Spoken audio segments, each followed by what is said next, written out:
வேற்றுமைகள் இருந்தாலும் கூட அம்மா பேரவையின் சார்பிலே நடக்கின்ற இந்த தொடர்ச்சியான தெருமுனை பிரச்சார கூட்டங்களை தோய்வின் இந்த பிரச்சாரம் எதற்காக இங்கே நடத்தப்படுகிறது என்று சொன்னால், நம்முடைய சட்டமன்ற உறுப்பினர் சகோதரர் விஜயகுமார் அவர்கள் குறிப்பிட்டதை போல அமாவாசை என்றால் இன்னும் ஒரு அமாவாசை கழிஞ்சு போச்சு.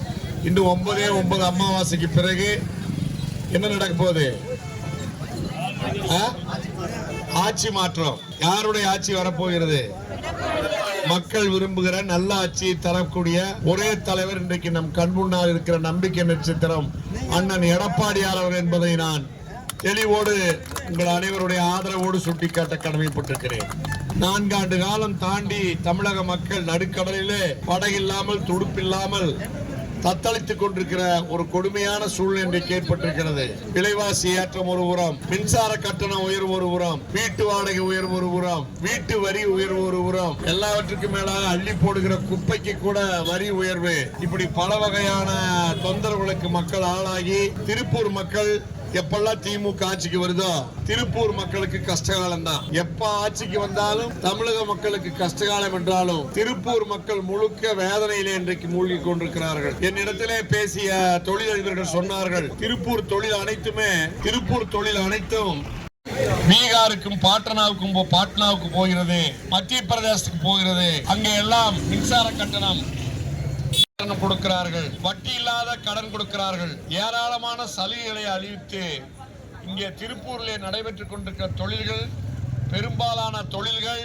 இன்றைக்கு வெளிமாநிலத்துக்கு சென்று கொண்டிருக்கிறது. ஆனால் முதலமைச்சர் அடிக்கடி ஒவ்வொரு நாடாக சென்று அந்த நாட்டினுடைய தொழிலதிபர்கள் எல்லாம் இங்கே வாருங்கள் என்று தமிழ்நாட்டுக்கு வாருங்கள் என்று அழைக்கிறார். இது ஒரு கேலி கூத்தாக இருக்கிறது. இங்கே இருக்கிற தமிழ்நாட்டில் இருக்கிற தொழில்கள் எல்லாம் வெளிமாநிலத்துக்கு போய் கொண்டிருக்கிறது. வெளிமாநிலத்தினுடைய முதலமைச்சர்கள் இங்கே வந்து தங்க படுக்கை விரித்து, பாருங்கள் எங்கள் ஊருக்கு 2 ரூபாய்க்கு ஒரு யூனிட் மின்சாரம் தருகிறோம், நீங்க கட்டணத்துக்கு வரியே கட்ட வேண்டாம், தண்ணி நாங்களே தர்றோம், என்ன வசதி வேணாலும் உங்களுக்கு பண்ணி தர்றோம், தொழில் செய்யுங்கள், எங்கள் மக்களுக்கு வேலை வாய்ப்பு தாருங்கள் என்று மத்திய பிரதேச முதலமைச்சர் திருப்பூருக்கு வந்து அழைக்கிறார். பீகார் முதலமைச்சர் கோயம்புத்தூருக்கு வந்து அழைக்கிறார். அதே போல ஒரிசா முதலமைச்சர் வாருங்கள் என்று எல்லா தொழிலதிபர்களையும் அவங்க ஊருக்கு கூப்பிடுறாங்க. முதலமைச்சர் இங்கிருந்து தொழில் எல்லாம் வெளி மாநிலங்களுக்கு போகிறது.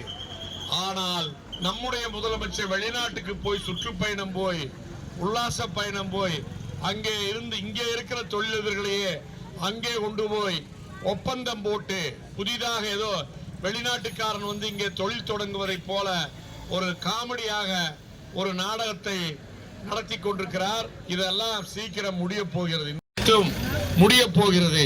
இன்றைக்கு தமிழ்நாட்டில் எத்தனை வாக்கு தலைவர், எத்தனை மாநகராட்சி இருந்தாலும் திருப்பூர் மாநகராட்சி எதுல சிறந்து விளங்குது என்று சொன்னால், இன்றைக்கு எதுல சிறந்து விளங்குது பாரு. எது நம்ம மாநகராட்சி எதிர்கட்சி தலைவர் லேட்டா வந்தாலும் லேட்டஸ்டா வந்திருக்கிறாரு. அவரே சொல்லுவார், திருப்பூர் மாநகராட்சி எதுல சிறந்து விளக்குது? ஊழல், அப்புறம் வரி உயர்வு.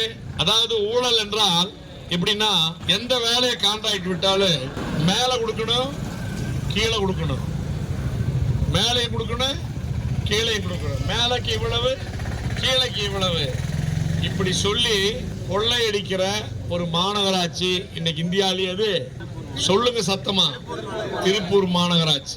ஏராளமான லஞ்ச ஊழல்ல தத்தளித்துக் கொண்டிருக்கிறது. சமீபத்தில் மாநகராட்சி மன்ற எதிர்கட்சி தலைவருக்கு திருப்பதிக்கு தெரியும், நம்ம எம்எல்ஏ சகோதரர் விஜயகுமார் அவர்களுக்கு தெரியும். 160 கோடி திருப்பூர் மாநகராட்சி அடமானம் வச்சு கடன் வாங்கினாங்களா?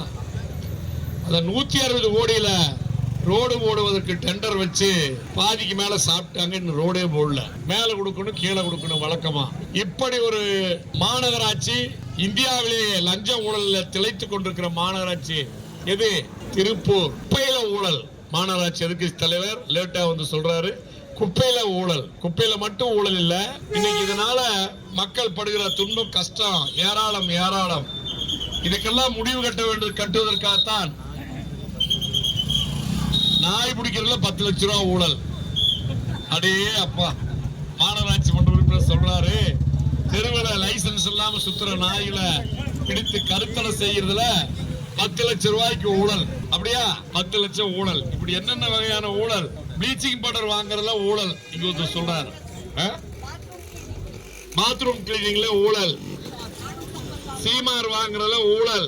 ஆனா இத்தனை ஊழல் நடக்குது, நாங்கெல்லாம் பார்த்துட்டு இருக்கிறோம். நம்ம எம்எல்ஏ விஜயகுமாரும் பார்த்துட்டு இருக்காரு.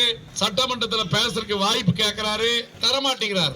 ஆறு சபாநாயகர் தந்தா எல்லாம் நாரி நாத்த முடிச்சு போயிட்டு பேச விட மாட்டேங்கிறார். ஆனாலும் காலம் நெருங்கி கொண்டிருக்கிறது. விரைவில் இந்த ஆட்சிக்கு என்ன மணி அடிக்கணும்? இந்த லஞ்ச ஊழலுக்கு சீக்கிரமா இந்த லஞ்ச ஊழல் ஆட்சியை வீட்டுக்கு அனுப்ப வேண்டும்.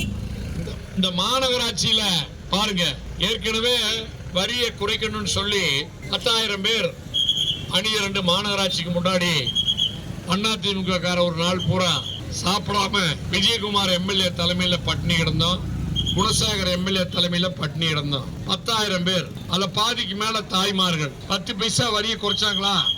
குறைக்கல, இதுவரைக்கும் குறைக்கல. ஆனா அதுக்கு பதிலா இந்த வருஷம் மறுபடியும் 6% வரிய ஏத்திட்டாங்க. குறைக்கிறதுக்கு பதிலா ஏத்திட்டாங்க. நாங்க என்ன கேக்குறோம்? வரி வாங்குறீங்க, வசூல் பண்றீங்க, கடன் வாங்குறீங்க. இந்த பணத்தை எல்லாம் வச்சு மக்களுக்கு ஏதாவது ஒரு முன்னேற்ற பணி செய்யுங்கள் என்று சொன்னால், இதுவரை ஒரு துரும்பை கூட திருப்பூர் மாநகராட்சி கிள்ளி போடவில்லை. எந்த முன்னேற்ற பயனுள்ள பணியும் திருப்பூர்ல நடக்கல. இப்படிப்பட்ட சூழ்நிலையில தான் இந்த மாநகராட்சி இருந்து கொண்டிருக்கிறது. குறிப்பாக குப்பை ஓட்டுறதுக்கு பாரக்குழியே இல்லையா? அப்ப என்னதான் பண்ற? திடக்கழிவு மேலாண்மையே இல்லையா?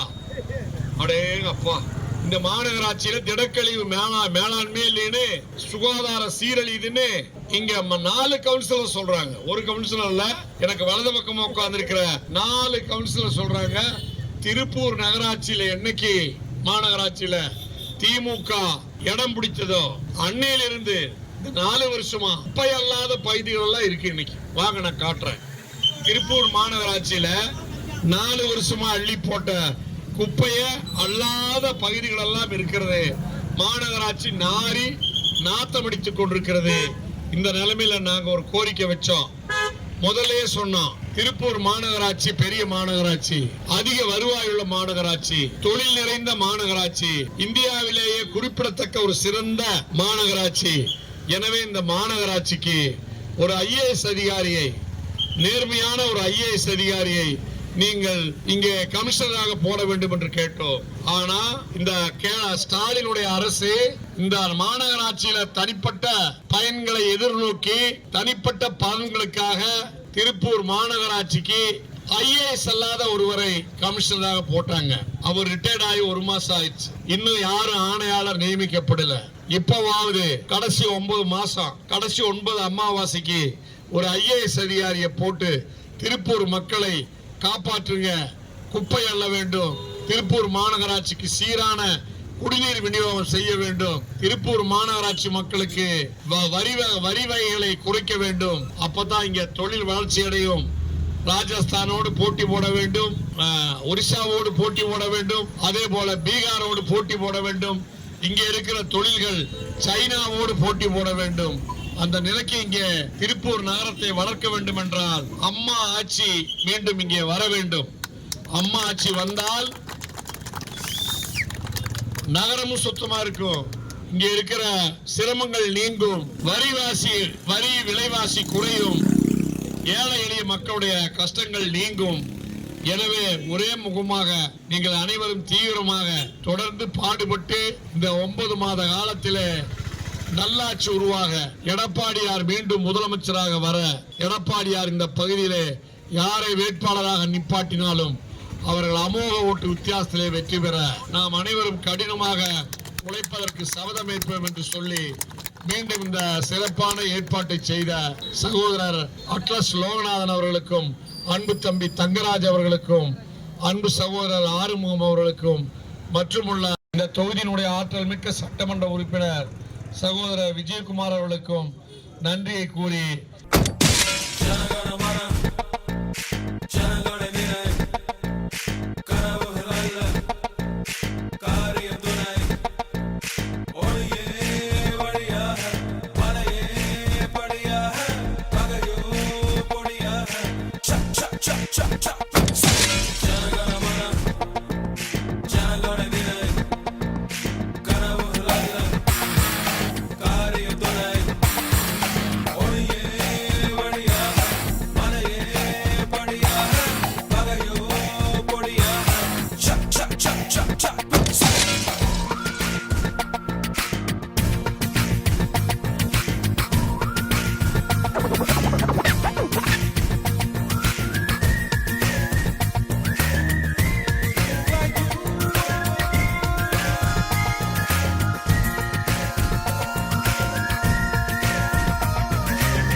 ஆணவம் சுடு தீப்பந்தமெடு தீமையை சுடு இருளை எரித்திடும்